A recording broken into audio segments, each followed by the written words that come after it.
Hello students, आप पढ़ रहे हैं क्लास 12th बायोलॉजी। चैप्टर है आपका molecular basis of inheritance.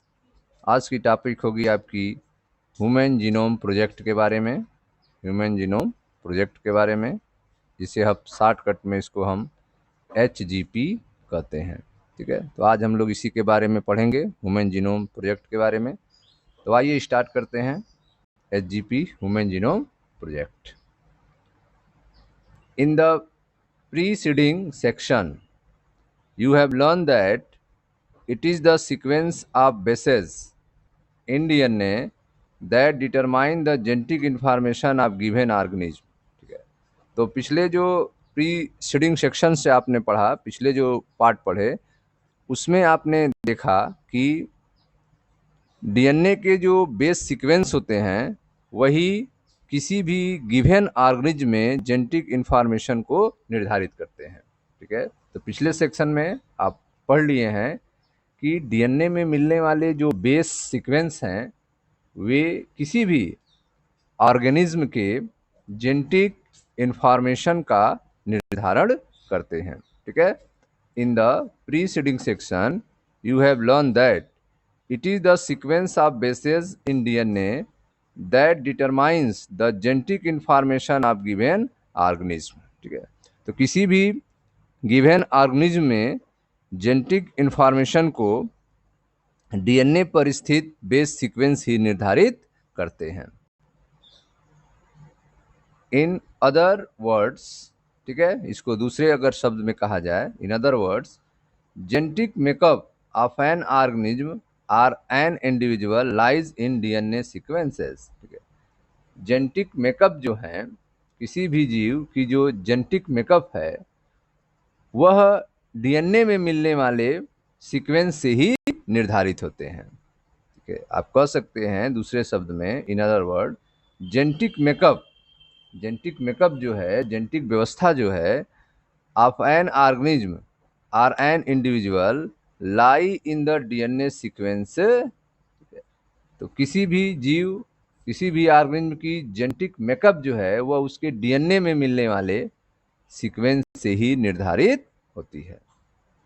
If two individual differ, ठीक है, यदि दो इंडिविजुअल्स अलग अलग हैं, if two individual differ then their DNA sequences should also be different, at least at some places। ठीक है, तो अगर दो इंडिविजुअल्स अलग अलग हैं तो उनके डीएनए सीक्वेंस भी जो हैं अलग होंगे, कम से कम कुछ जगह पर तो अलग ही होंगे। ठीक है, तो if two individuals differ then their DNA sequences should also be different at least at some places।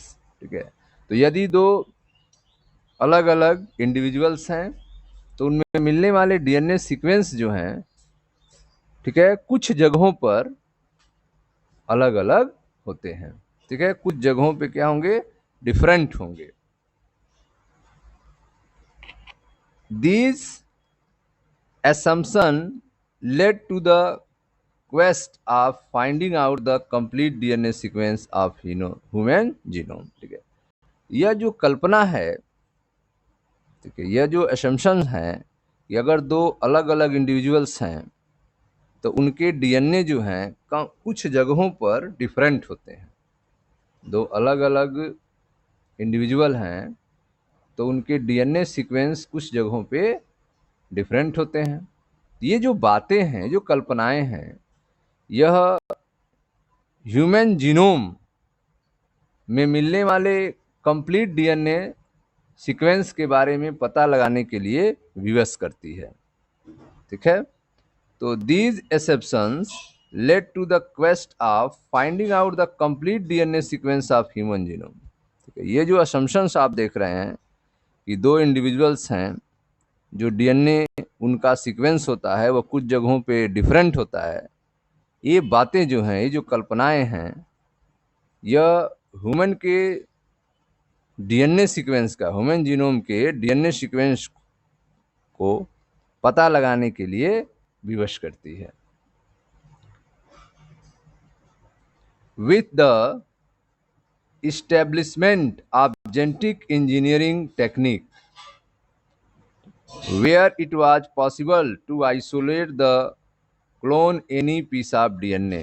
ठीक है, तो आप देख रहे हैं कि जेनेटिक इंजीनियरिंग टेक्निक के साथ जहां संभव हुआ कि डीएनए को हम अलग निकाल सकते हैं, सेल से बाहर निकाल सकते हैं, न्यूक्लियस से बाहर निकाल सकते हैं और उस डीएनए का क्लोन तैयार कर सकते हैं। ठीक है, पहले यह संभव नहीं था, लेकिन with the establishment of genetic engineering technique, ठीक है, तो जेनेटिक इंजीनियरिंग टेक्निक के विकास ने, डेवलपमेंट ने, वेयर इट वाज पॉसिबल, जो कि संभव कर दिया, isolate and clone any piece of DNA, DNA के किसी भी पीस को आइसोलेट करना, ठीक है, अलग करना और उनका क्लोन तैयार किया जा सकता है। ठीक है, जेनेटिक इंजीनियरिंग टेक्निक की वजह से। तो जेनेटिक इंजीनियरिंग टेक्निक की वजह से अब यह संभव है कि हम डीएनए को आइसोलेट कर सकते हैं, अलग कर सकते हैं और उसके किसी भी पीस का क्लोन तैयार कर सकते हैं। And availability of simple and fast technique for determining, ठीक है, डीएनए सीक्वेंस।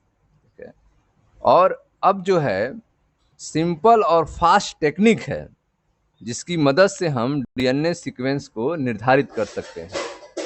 डीएनए सीक्वेंस को सिंपल और फास्ट तरीके से निर्धारित किया जा सकता है, डिटरमाइन किया जा सकता है। A very ambitious project of sequencing human genome was launch in the year 1990।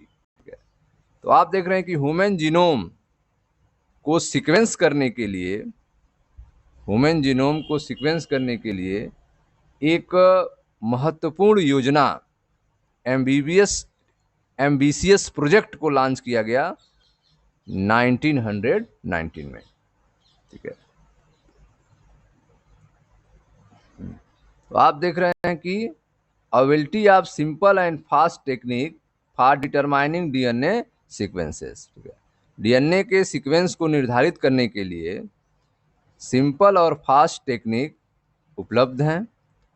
A very ambitious project of sequencing human genome was launch in year 1990।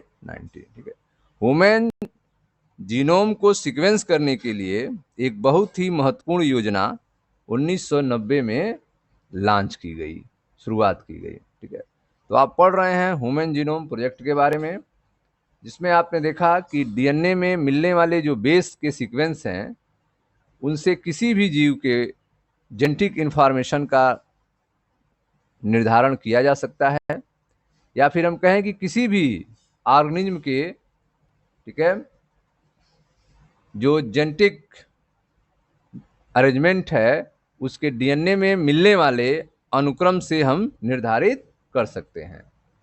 अगर हम दो इंडिविजुअल्स लें तो उनमें मिलने वाले डीएनए के जो सीक्वेंस हैं वो कुछ जगहों पे डिफरेंट होते हैं।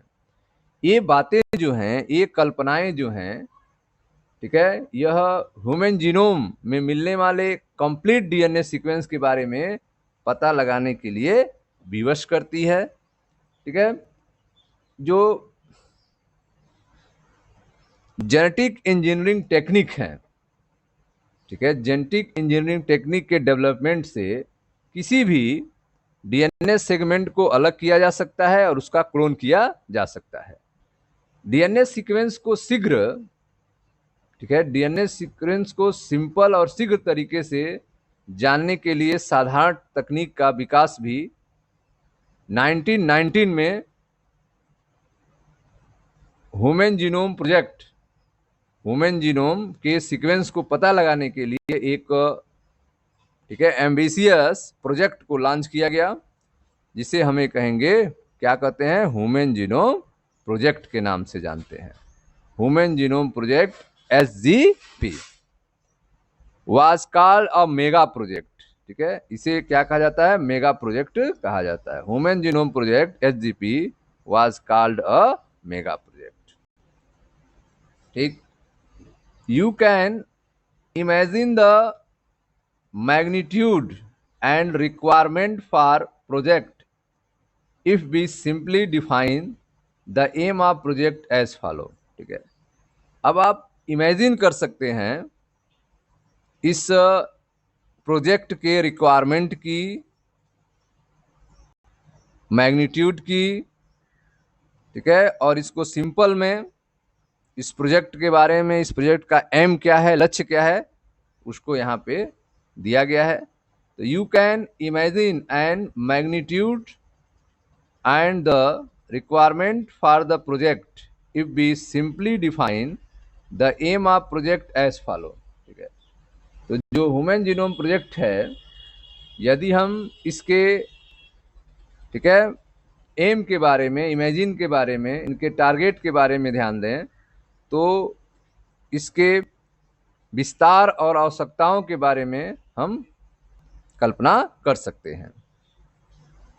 देखिए ध्यान से, human genome is said to have approximately 3 × 10⁹ base pair. Human genome में लगभग जो है 3 × 10⁹ बेस पेयर होते हैं ह्यूमन के बॉडी में. Human genome is said to have, human genome में किसके बारे में जानकारी लेना है? अप्रॉक्सीमेटली 3 × 10⁹ बेस पेयर के बारे में जानकारी प्राप्त करना है. Human genome is said to have approximately 3 × 10⁹ base pair, and if the cost of sequencing require is $3 per base pair. ठीक है, अगर इन बेस पेयर को पता लगाने के लिए $3 पर बेस पेयर खर्च किया जाए, एक बेस पेयर के बारे में जानकारी के लिए $3 खर्च किया जाए, तो यहाँ पे आप देख रहे हैं कि ह्यूमन में 3 × 10⁹ बेस पेयर है, तो पूरे जानकारी के लिए अप्रॉक्सीमेटली $9 बिलियन खर्च होगा. ठीक है, तो human genome is said to have approximately 3 × 10⁹ base pair, and if the cost of sequencing require is US, ठीक है, $3 per base pair, the estimated cost in the beginning, यह जो कॉस्ट थी, यह जो खर्च था, यह शुरुआती खर्च था, अंदाजा लगाया गया था इतना खर्च होगा. The total estimated cost of the project would be approximately $9 billion. तो आप देख रहे हैं कि टोटल जो प्रोजेक्ट पे खर्च आएगा वो लगभग $9 बिलियन का आने वाला है. ठीक है, तो यहाँ पे आप देख रहे हैं कि जो आपका ह्यूमन जीनोम प्रोजेक्ट है, जिसमें लगभग आपको 3 × 10⁹ बेस पेयर के बारे में जानकारी लेनी है, तो यदि सीक्वेंस जानने के लिए पर बेस पेयर $3 खर्च हो, तो पूरी योजना पर खर्च होने वाली जो लागत है वो लगभग $9 बिलियन होगी. ठीक, आगे देखें और क्या समस्याएं हैं. फर्दर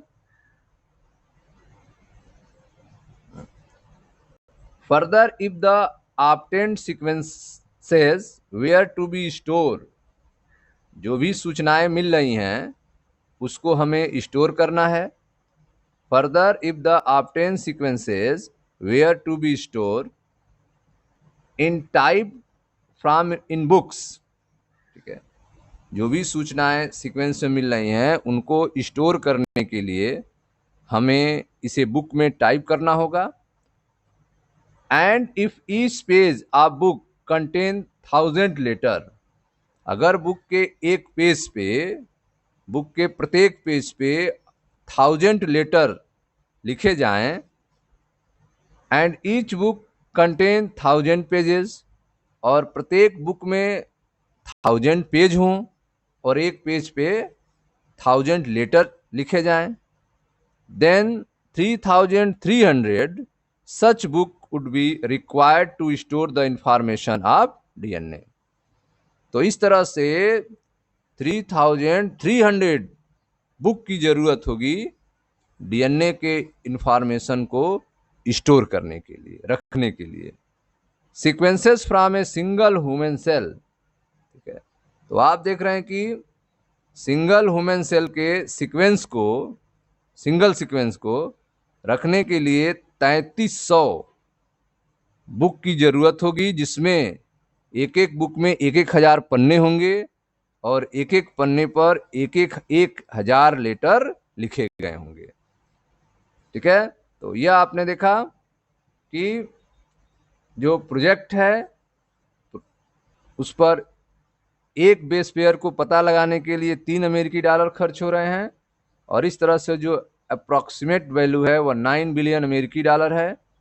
और जो उससे सूचनाएं मिलेंगी उसको हमें बुक में स्टोर करने के लिए, अगर एक पन्ने पर 1000 लेटर को छापे हैं, ठीक है, और एक बुक जो है 1000 पन्ने की हो, पेज की हो, तो इस तरह से 3300 बुक की आवश्यकता होगी, ठीक है। ह्यूमन, सिंगल ह्यूमन सेल के डीएनए सीक्वेंस के इंफॉर्मेशन को स्टोर करने के लिए। The enormous amount of data expected to be generated also necessitated the use of high computational devices for data storage and retrieval and analysis, ठीक है। अब यहाँ पर देख रहे हैं कि जो इतनी बड़ी संख्या में डाटा मिल रहे हैं, उनको समझने के लिए, उनको स्टोर करने के लिए, पुनः उनके बारे में जानकारी प्राप्त करने के लिए एक हाई स्पीड कंप्यूटेशनल डिवाइस की जरूरत होगी, ठीक है। तो the enormous amount of data expected to be generated, ठीक है। यह जो एनॉर्मस अमाउंट में डाटा जो जनरेट हो रहे हैं, इसको जानने के लिए, इसको पढ़ने के लिए necessitated to use high speed computational device, एक बहुत तेज काम करने वाले कंप्यूटर डिवाइस की जरूरत है, for data storage and retrieval and analysis, ठीक है। डाटा को वह स्टोर करे, जरूरत पड़ने पर रिट्राइवल करे और उसको एनालिसिस करे, ठीक।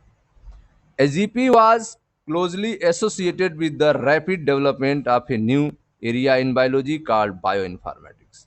तो आप देख रहे हैं कि एसजीपी जो है वह बायोलॉजी के एक न्यू एरिया से जुड़ा हुआ है, एक न्यू एरिया को तैयार कर रहा है, जिसे बायो इन्फॉर्मेटिक्स कहते हैं। SGP was closely associated with the rapid development new area of biology is called bio informatics. तो एसजीपी जो है वह क्लोजली एसोसिएटेड है बायोलॉजी के डेवलप हो रहे एक न्यू एरिया से, जिसे बायो इन्फॉर्मेटिक्स कहते हैं। SGP was closely associated with the rapid development of new area in biology called bio informatics, ठीक है। तो इस तरह से आपने देखा कि जो भी हमने डाटा हमें मिलेगा, उस डाटा को एक उच्च हाई स्पीड वर्क करने वाले कंप्यूटर की आवश्यकता होगी, जिसमें डाटा को स्टोर किया जा सके, उनका विश्लेषण किया जा सके और पुनः उपयोग में सहायता मिले। एसजीपी के बारे में जो भी जानकारी है वह बायोलॉजी के एक नए क्षेत्र का तेजी से विस्तार से संभव हो पाया है, जिसे हम बायो इन्फॉर्मेटिक्स कहते हैं, जैव सूचना विज्ञान कहा जाता है। अब हम लोग देखेंगे goals of SGP. Human genome project के क्या गोल्स हैं? Goals of SGP, some of the important goal of SGP were as follows, ठीक है। तो हम कुछ महत्वपूर्ण गोल्स के बारे में देखते हैं जो ह्यूमन जीनोम प्रोजेक्ट के हैं। नंबर फर्स्ट, पहला गोल यह है, identify all the approximately 20,000 to 25,000 gene in human DNA, ठीक है। ह्यूमन डीएनए में पाए जाने वाले 20 से 25,000 जीन को आइडेंटिफाई करना है, उनके बारे में पता लगाना है। यह पहला गोल है, पहला लक्ष्य है। आइडेंटिफाई ऑल द अप्रॉक्सीमेटली 20,000 से 25,000 gene in human DNA. Human DNA में लगभग 20 से 25,000 जो जीन्स हैं उनको आइडेंटिफाई करना है, उनको पहचान करना है। Determine the sequence of the 3 billion chemical base pair that make up human DNA. जो 3 बिलियन केमिकल बेस पेयर हैं उनके सीक्वेंस को डिटरमाइन करना है, निर्धारित करना है, जो कि ह्यूमन डीएनए को तैयार करते हैं। ठीक है, यह दूसरा गोल है आपका। ठीक है, तो मानव डीएनए, ह्यूमन डीएनए को बनाने वाले 3 बिलियन बेस पेयर के सीक्वेंस को निर्धारित करना, यह दूसरा गोल है। Determine the sequence of the 3 billion chemical base pair that make up the human DNA. Third जो है, store this information in databases. ठीक है, ये जो इंफॉर्मेशन मिलेगा इसको डाटाबेस के रूप में स्टोर करना है। फोर्थ जो गोल है, improve tool for data analysis. ठीक है, ये जो भी डाटा मिल रहा है उसको एनालिसिस करने के लिए टूल्स की इम्प्रूव की ज़रूरत है, टूल्स के में सुधार की ज़रूरत है।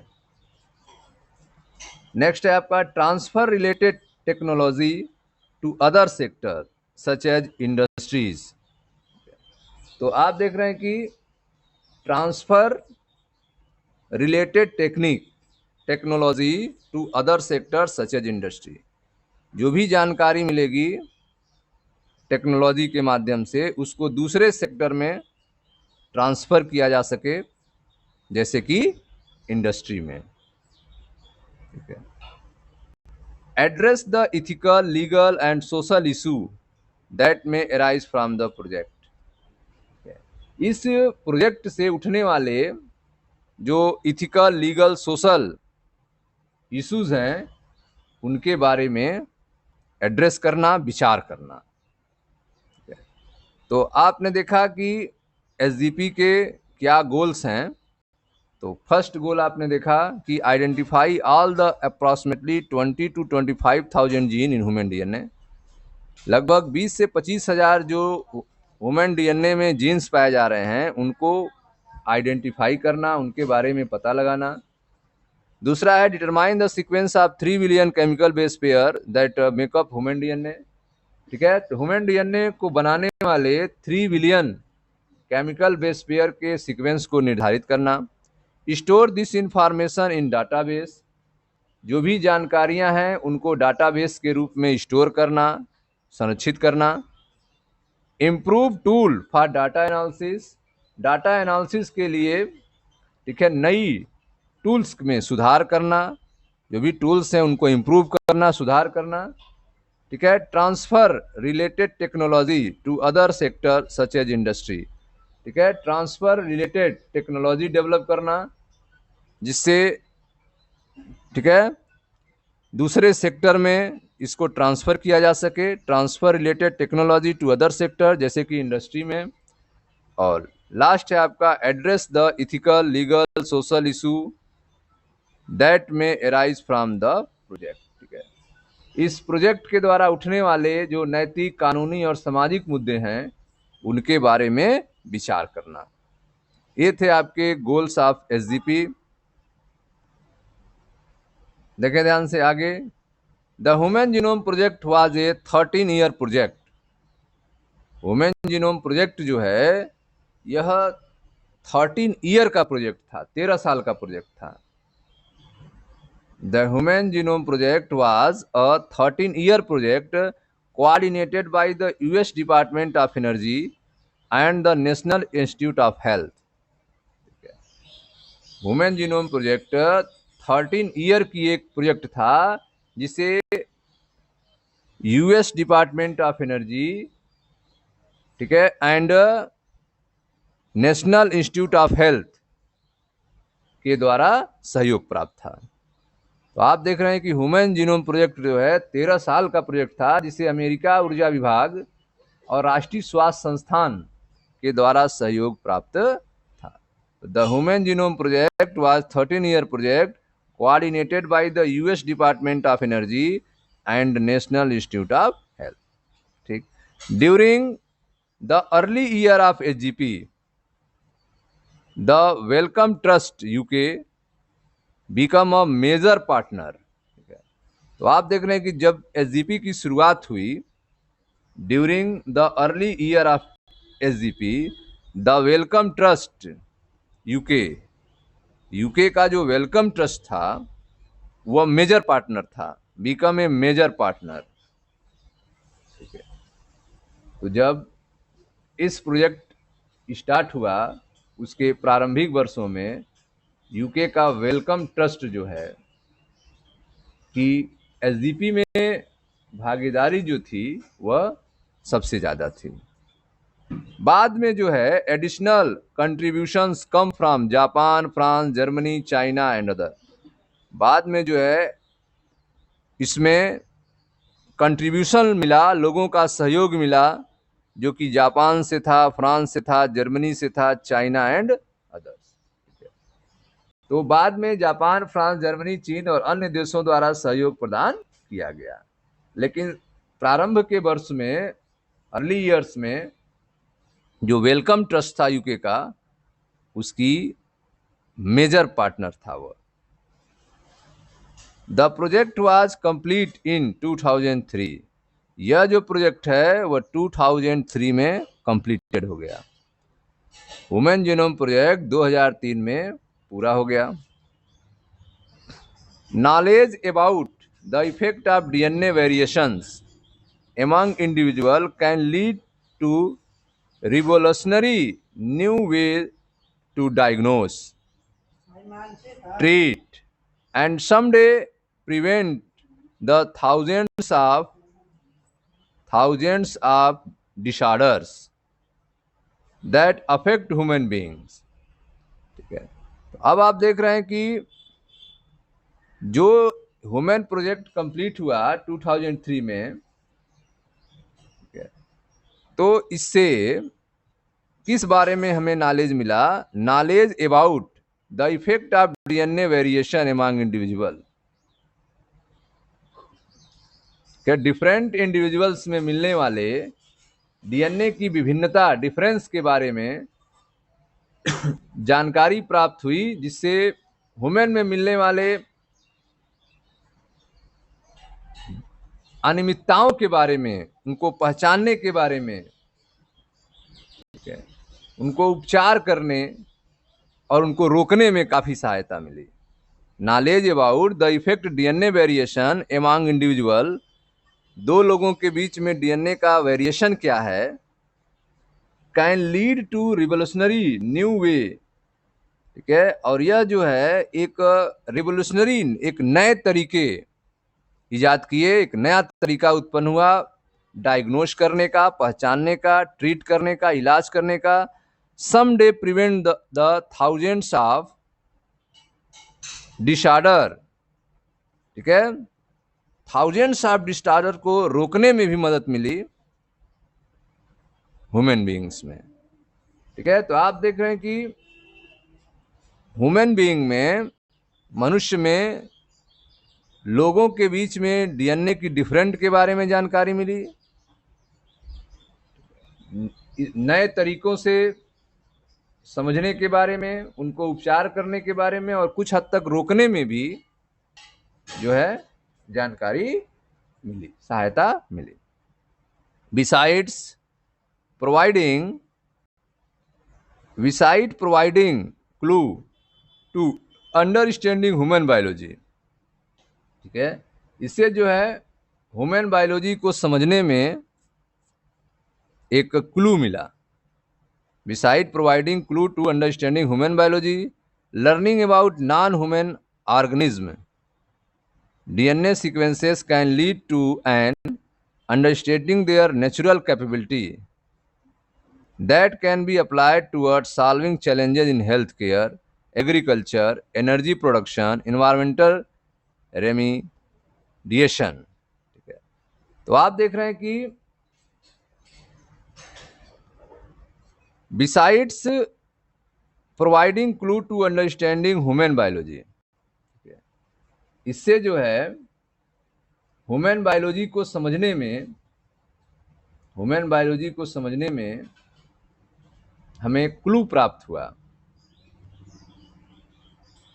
Learning about non human organism, जो नॉन ह्यूमन ऑर्गेनिज्म हैं उनके बारे में जानने के अवसर प्राप्त हुए। Learning about non human organism, DNA sequences, उनके डीएनए सीक्वेंस के आधार पे, ठीक है, जो नॉन ह्यूमन ऑर्गेनिज्म हैं उनके डीएनए सीक्वेंस के आधार पे can lead to understanding their natural capability, उनके नेचुरल कैपेबिलिटी के बारे में हमें जानकारी प्राप्त हो सकती है। That can be applied toward solving challenges in health care, जिसका यूज करके हम हेल्थ केयर में, एग्रीकल्चर में, एनर्जी प्रोडक्शन में, इन्वायरमेंट रेमिडिएशन में सॉल्व कर सकते हैं चैलेंज को। नॉन ह्यूमन ऑर्गेनिज्म जो हैं उनके डीएनए की जानकारी होने से, उनको समझने से हम उनके नेचुरल कैपेबिलिटी के बारे में जान जाएंगे, जिससे हम जो भी health care, agriculture, energy production, environment remediation में जो भी चैलेंज है उनको सॉल्व करने में हमें मदद मिलेगी। ठीक है, तो आप देख रहे हैं कि जो ह्यूमन बायोलॉजी है इनके क्लू को समझने और नॉन ह्यूमन जो ऑर्गेनिज्म हैं उनके डीएनए के सीक्वेंस की जानकारी के आधार पर हम उनकी नेचुरल कैपेबिलिटी का उपयोग करके उन्हें एग्रीकल्चर में, एनर्जी प्रोडक्शन में, हेल्थ में, इन्वायरमेंटल, ठीक है, दिशा में जो भी चैलेंजेज हैं उनको सॉल्व करने में किया जा सकता है। Many non human model organism, ठीक है, तो आप देख रहे हैं बहुत सारे नॉन ह्यूमन मॉडल ऑर्गेनिज्म हैं, जैसे कि बैक्टीरिया, यीस्ट, ठीक है, कोनार हैबिटीज, एलिगेंस और फ्री लिविंग नॉन पैथोजेंस हैं, निमेटोड हैं, Drosophila, fruit fly, plant, rice and, ठीक है, Arabidopsis etc have also be sequenced। ठीक है, तो आप देख रहे हैं कि ह्यूमन बीइंग के अलावा बहुत सारे नॉन ह्यूमन मॉडल्स हैं, इनको भी सीक्वेंस किया गया, इनके भी डीएनए सीक्वेंस के बारे में जानकारी प्राप्त हुई। ठीक है, जिसमें आप देख रहे हैं कि बैक्टीरिया है, ईस्ट है, क्वानो हैबिलिस इलिगेंस हैं जो कि free living non living organism है, निमेटोड्स हैं, ड्रोसोफिला है, प्लांट में राइस है, एरेबायोडोप्सिस है, इनके भी डीएनए को सीक्वेंस किया गया, उनके भी बारे में जानकारी मिली। अब क्वेश्चन है कि मेथोलॉजी क्या है, यह कैसे वर्क करता है। ठीक है, मैथोडोलॉजीज, वर्किंग प्रोसेस इसका क्या है, कैसे वर्क करता है, तो इसके बारे में हम लोग अगले वीडियो में पढ़ा जाएगा। मिलते हैं नेक्स्ट वीडियो में। Thank you.